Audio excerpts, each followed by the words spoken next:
वैसे तो उत्तर प्रदेश के लखनऊ ज़िले में बसे इस एयरपोर्ट का इतिहास 36 साल पुराना है, लेकिन आपको यह जानकर आश्चर्य होगा कि यह एयरपोर्ट अमौसी और लखनऊ एयरपोर्ट के नाम से ज़्यादा जाना जाता है। नमस्कार दोस्तों, मैं हूं अस्मित और आपका पसंदीदा चैनल लाइफस्टाइल वाइब अस्मित पर स्वागत है। और आज मैं आपको लेकर जाने वाला हूं साल 1986 यानी कि 1986 में।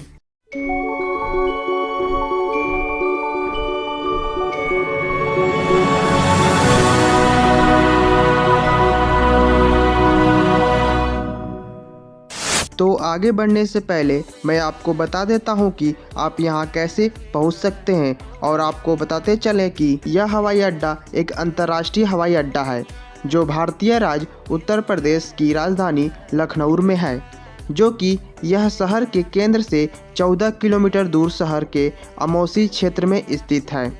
और इसे पहले अमौसी अंतर्राष्ट्रीय हवाई अड्डे के नाम से भी जाना जाता था।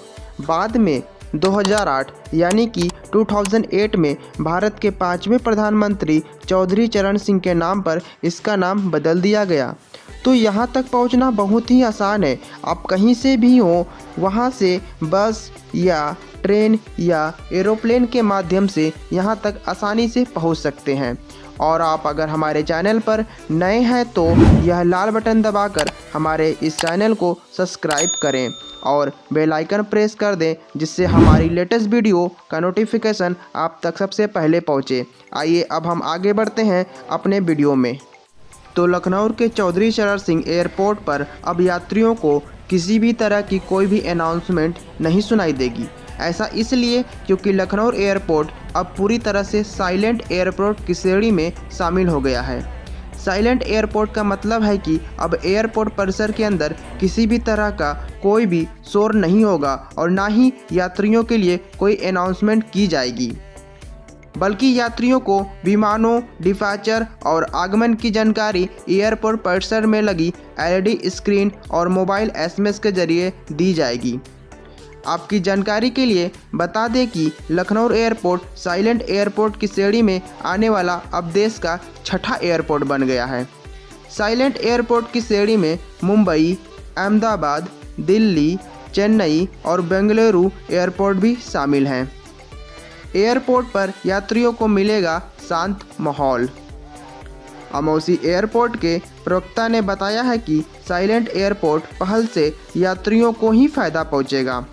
यात्री एयरपोर्ट पर अपनी फ़्लाइट का इंतज़ार करते हुए शांति से अपना मनपसंद कार्य कर सकेंगे, जैसे कि किताब पढ़ना, ध्यान लगाना, अपने साथी यात्री से बात करना, अपना संगीत सुनने समेत जैसे अन्य कार्य कर सकेंगे, जिसमें शोर के कारण कोई व्यवधान नहीं होगा। अब यात्रियों को एयरपोर्ट पर फ्लाइट के आने जाने की जानकारी टर्मिनल फर्स्ट और टर्मिनल सेकेंड पर लगी LED स्क्रीन के जरिए ही मिलेगी। इन LED स्क्रीन को टर्मिनल के बाहर check in hall, safety hold area और एयरपोर्ट के आगमन हॉल में भी लगाया गया है, ताकि यात्री को एयरपोर्ट के हर एक परिसर में ज़रूरी जानकारी मिलती रहे।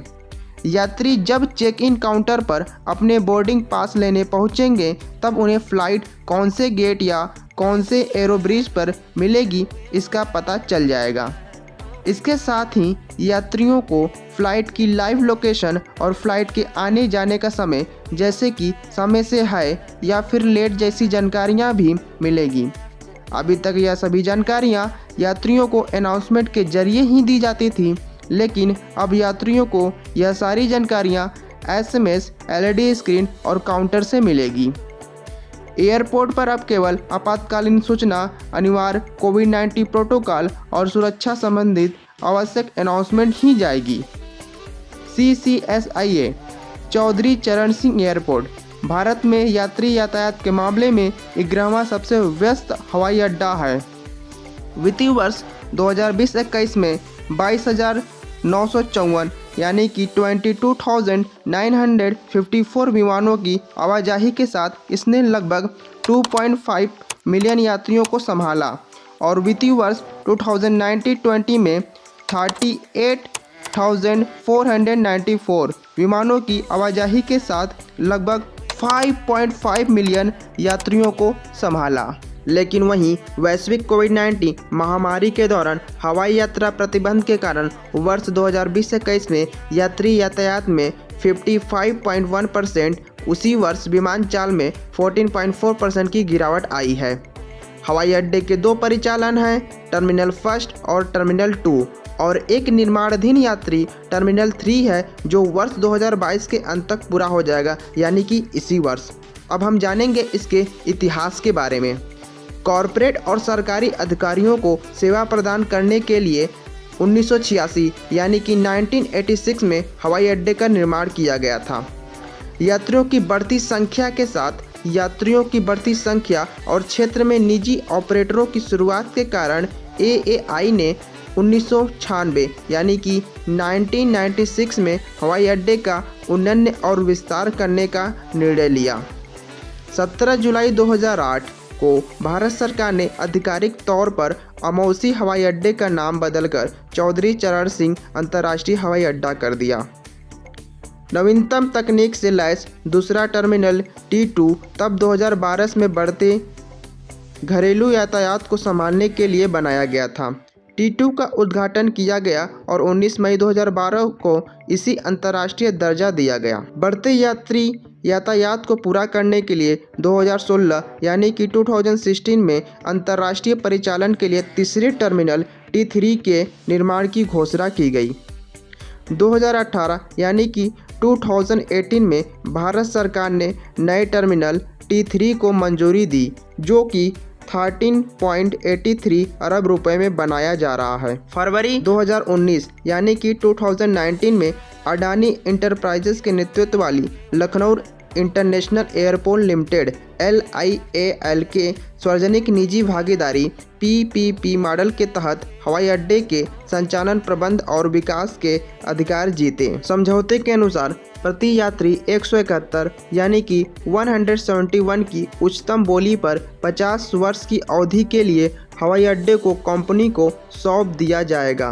कंपनी हवाई अड्डे पर संभाले जाने वाले प्रत्येक घरेलू और अंतर्राष्ट्रीय यात्री के लिए AAI को प्रति यात्री शुल्क PPF का भुगतान करेगी। अब हम जानेंगे इसके मार्ग के बारे में। CCSIA चौधरी चरण सिंह इंटरनेशनल एयरपोर्ट के पास रनवे 27 यानी कि 27 पर ILS कैट IIIB क्षमता है, जो कम दृश्यता की स्थिति में लैंडिंग को सक्षम बनाता है। दिल्ली, लखनऊ, बेंगलोर, कोलकाता, जयपुर और अमृतसर भारत में केवल 6 हवाई अड्डे हैं जिनमें ILS कैट IIIB है, जो 50 मीटर से भी कम दृश्यता के साथ भी उड़ानों को सुरक्षित रूप से उतारने में मदद करता है। नमस्ते। इसी के साथ आज की मजदूरी यहीं खत्म करते हैं। अगर तुम्हें वीडियो पसंद आई तो लाइक मारो यार। मुझे नहीं पता, मुझे 2 मिलियन लाइक्स चाहिए, कैसे ना कैसे करके मुझे चाहिए। इतना जिला मैं कभी नहीं होऊंगा अपनी पूरी जिंदगी में जितना इसमें जिलाऊं। मुझे चाहिए ही चाहिए, तो लाइक मारो। और अगर तुम लोग नए हो तो सब्सक्राइब करो। जो लाल वाला बटन है उस पर फूट फेंक के मारो या फिर मोमबत्ती, मुझे नहीं पता, बस क्लिक हो जाना चाहिए। अब मैं भी जा रहा हूँ, मुझे पैसों के पीछे भागना है। बाय।